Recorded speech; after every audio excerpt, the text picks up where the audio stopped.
For centuries, man and horse have lived and worked side by side. But it's only recently that we've been able to appreciate just how incredible these creatures really are. Through years of selective breeding, we've witnessed the creation of elite athletes, the kind of horses that will run in this year's Grand National. But just how can an animal the size of a cow exceed speeds of over 40 miles an hour? I'm here with Junior at David Pipe's stables in Somerset, and the first thing that strikes you about these beasts, if it's not its snout as it gives you a headbutt, is the sheer size of them. I mean, this is a thoroughbred racing horse, a relatively small one, but it still weighs somewhere between 500 and 600 kilograms, which is actually about the same as a Formula One racing car. If you could somehow open the bonnet on a horse, you'd find down here a huge rib cage, and inside that an enormous pair of lungs. They're almost 2 meters long, and they have an immense internal surface area, so big in fact that if you could theoretically open them out, they'd occupy an area about the same as 10 tennis courts. This is Graduation Night, trained by Jamie Snowden. Now, as in a car, fuel efficiency is the key during a race. Now, the horse's fuel is oxygen, but unlike humans, a horse can't actually breathe in through its mouth. It can only breathe in through its nostrils, which is why they're so big. The oxygen makes its way down into these enormous lungs, which during a race can expand and contract up to 150 times a minute. So to finish the Grand National, a horse will breathe in more than 21,000 litres of air. That's the same as an adult human breathes in 2 whole days. The oxygen has to make its way to the muscles, and it does that by being carried in the blood, which is pumped around the horse by its huge heart, bigger than a volleyball. Now, at the moment, Junior's heart will be beating at something like 25 to 30 beats a minute, but in the race, that could reach a staggering 240 beats per minute. So, between now and now, that huge volleyball-sized heart will have beat 4 times, and it will have pumped around 75 gallons of blood around the body.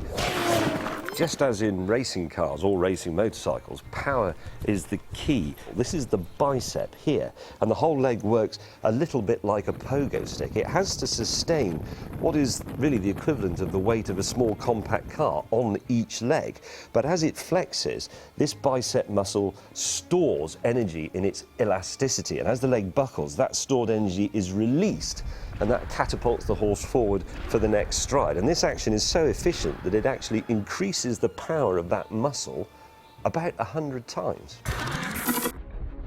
Let's move to the back legs. Here you have 25 kilos, the equivalent of the weight of a small child, of pure muscle wedged onto each leg. A horse is, in essence, rear-wheel drive. This delivers immense driving power to the back legs, which is necessary for racing and speed, obviously, but also because it has to jump. I'm always very nervous around the back of horses.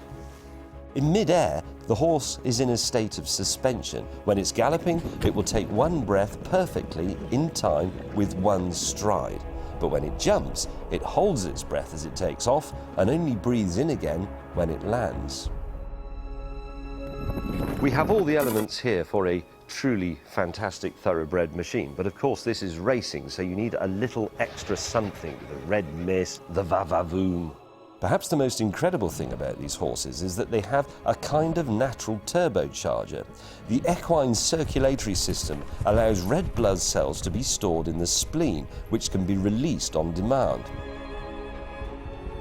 This means that during strenuous exercise, the horse can call on reserve red cells to help supply extra oxygen to its muscles, just like having your own built-in turbo switch during the race. It is quite amazing. These horses have to be nurtured from birth. They are fabulously well-honed athletes with every single body part working to the peak of efficiency so that they can push the boundaries of speed and endurance. But on race day, that is not really what you see. You see simply this, a beautiful, perfect specimen, working hard, doing what it does best and what it seems to enjoy, racing. And you love those. Any good?